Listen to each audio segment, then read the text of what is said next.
Hello and welcome to the Final Whistle podcast, episode 1. I'm Harry McBain and I'm joined by the wonderful Daniel Fears. How are you doing, Dan? I'm good, thank you. How are you?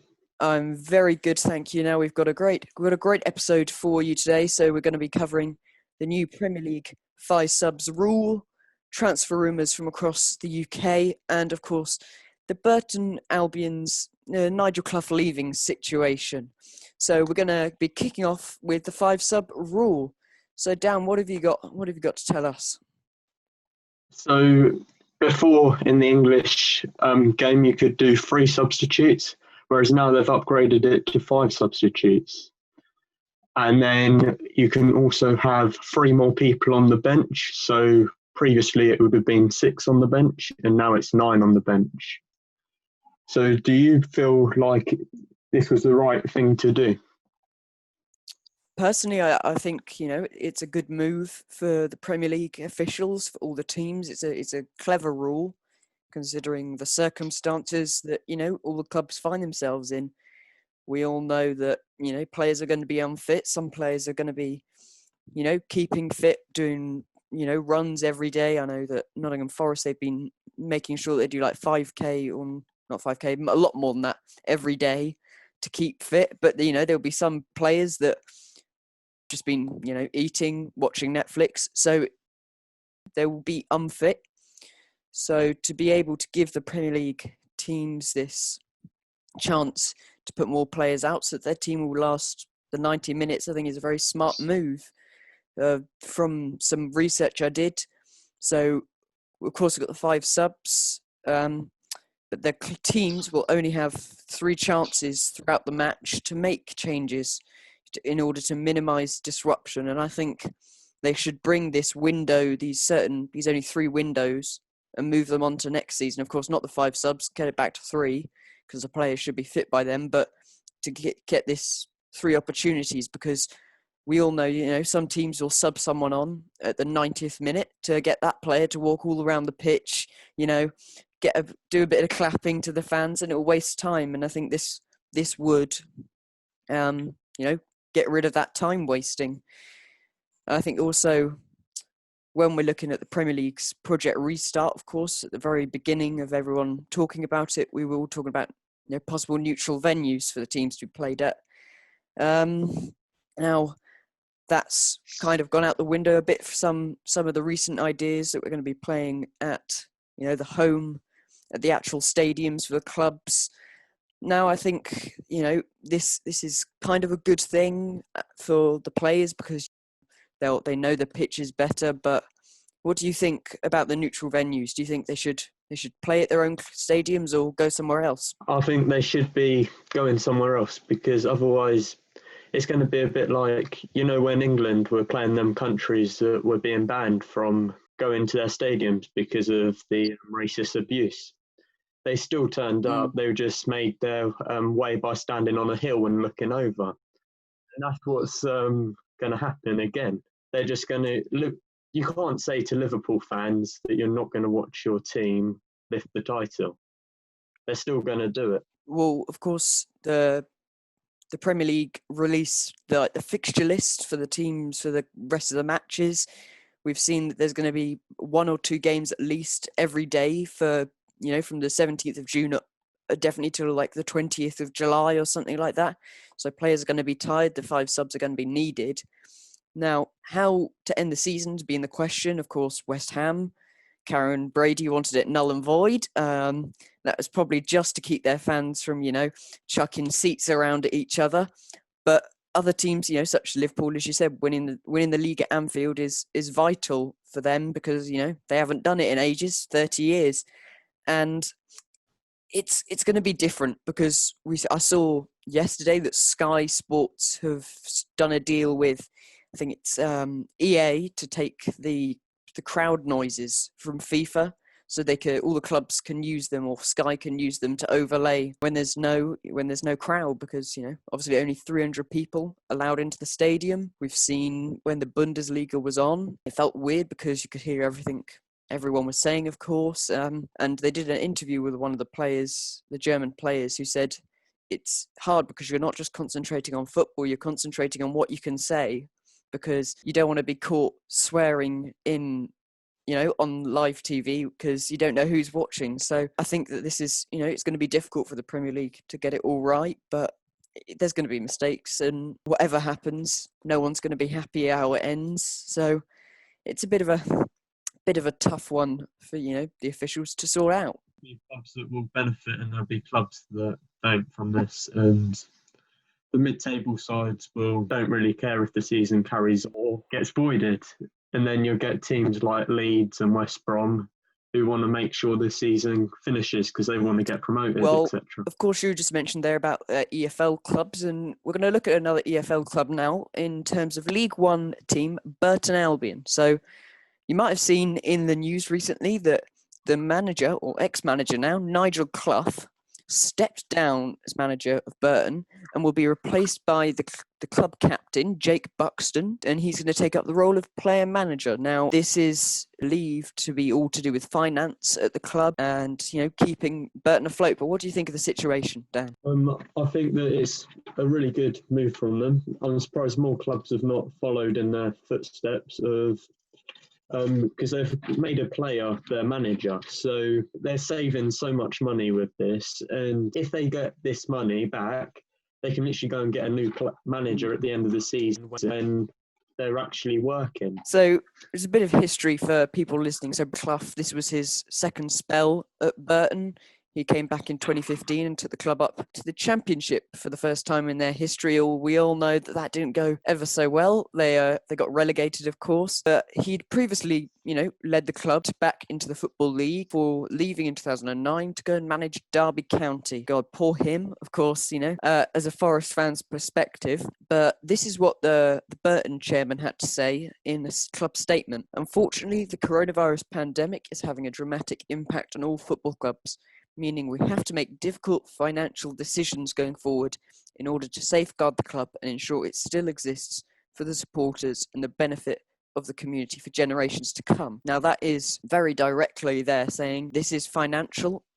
We obviously, they still have they obviously have a good relationship with Nigel Clough, and do you think that it was Clough going to the board and saying, I know that we're not financially secure, I can step down and it will save the club because, he obviously cares a lot about Burton? Or do you think it was the other way around, the board going to Clough and saying, do you want to take a pay cut, or what do you want to do? I think it was a bit of both. I think that the club have hinted to Brian Clough, and he's then taken the option, because he loves Burton, to step down.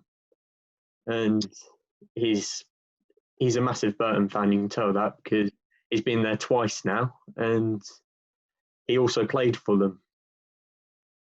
Oh, we also know that it's not just Nigel Clough leaving, so he's going. The assistant manager, Gary Crosby, is going, and the chief scout at Burton, who happens to be his brother, Simon Clough, has also decided, that they're going to go. Whether they're the people on the highest wages, but we also know that these guys have stuck together from wherever Nigel Clough has got a job. So do you think it's more of the fact that they're higher wages, or that, they want to stick with Nigel? I think it's a bit of both. I think they are probably on the higher wages, but I also think that them two do want to stick together because they've been everywhere together. But also just look at Burton Albion in the table in League One.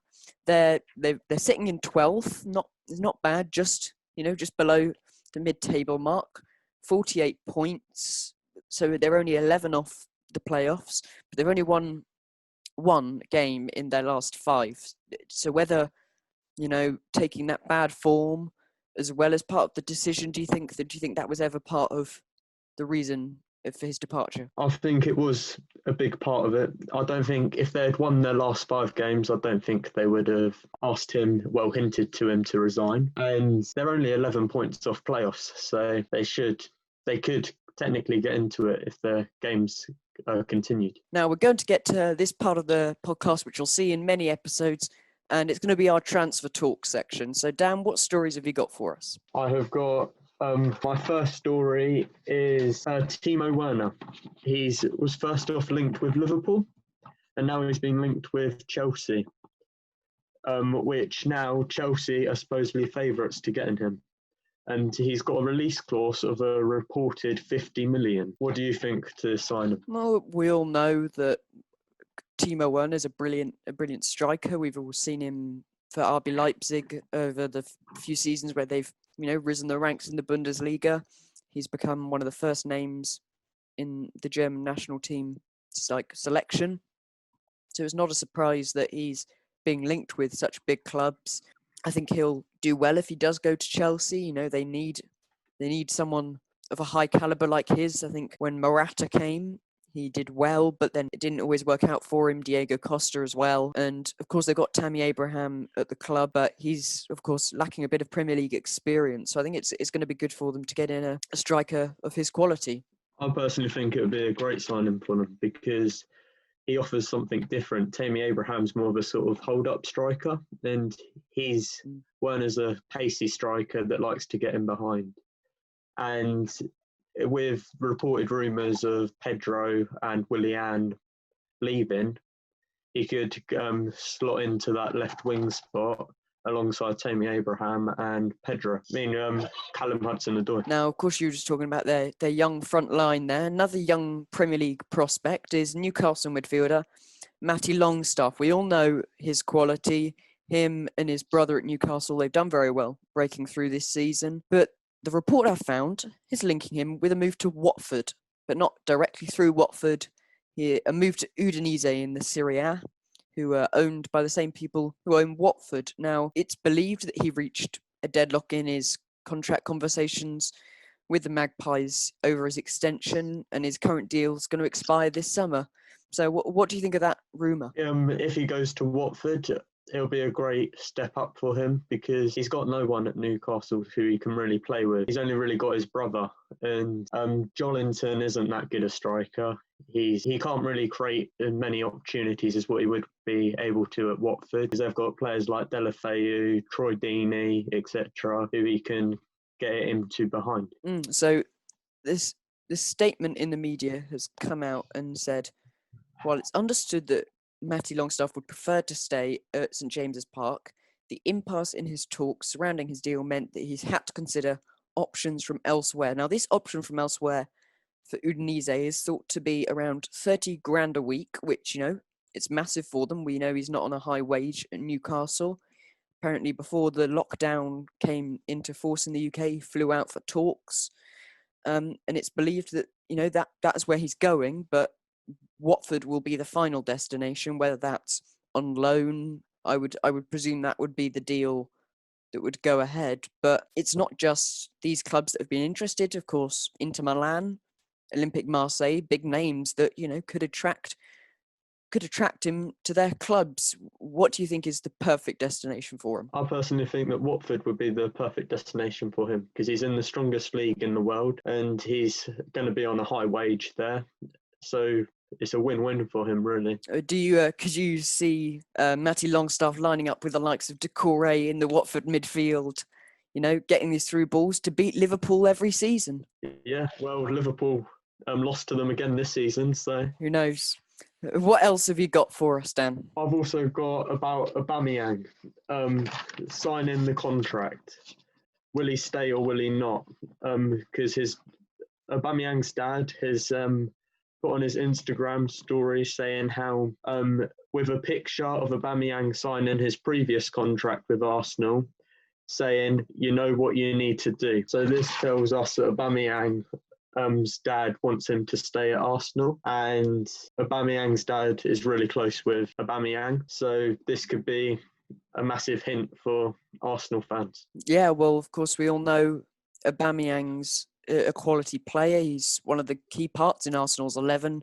Him, Lacazette, they're the key drivers for Arsenal. We know Nicola Pepe came in this season. He hasn't had the impact that everyone thought he would. I think many Arsenal fans are worried at the fact that, he could be leaving. It was released that he'd made a promise to his grandfather when he died that he would go and play for Real Madrid because that was always his grandfather's dream for him.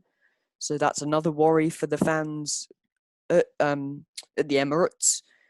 I do think that Aubameyang will sign an extension whether that's 1 or 2 years, because we all know that Arsenal, they've just brought in Mikel Arteta recently, and many believe this is a form of rebuild at the club. He's not very young anymore. Whether Arteta will keep him at the club, go for someone else, we don't know. But I think either way, it's a win-win for Aubameyang, whether he stays in the Premier League or goes out to Real Madrid. It'll be good for his career. It would, and also Arsenal have got Martinelli coming up through the ranks. So if he gets that Aubameyang to sign a couple of years contract, who's to say that Martinelli couldn't take on his spot in a few years' time? Now we know Martinelli been linked with many moves into the Championship on loan earlier, but it's become a vital part of that Arsenal team going into the Championship. I've found a story about Charlton Athletics forward Lyle Taylor. Now, he is recently informed the club that he won't be returning to training due to the COVID situation, which, he's explained his stance, and everyone thinks this is him saying, that's my time done at Charlton. He's scored 11 goals in 22 appearances for Charlton as they, trying to fight relegation this season. He's been linked with the likes of West Brom, Rangers, Galatasaray, Bristol City, Swansea, Preston, and I know he's been linked with Nottingham Forest, but as I've seen on many fan pages, a lot of our fans don't want him because, as we all know, he's quite an arrogant personality, and we've had players like that at the club before, and it tears apart the squad. What do you think of these rumours?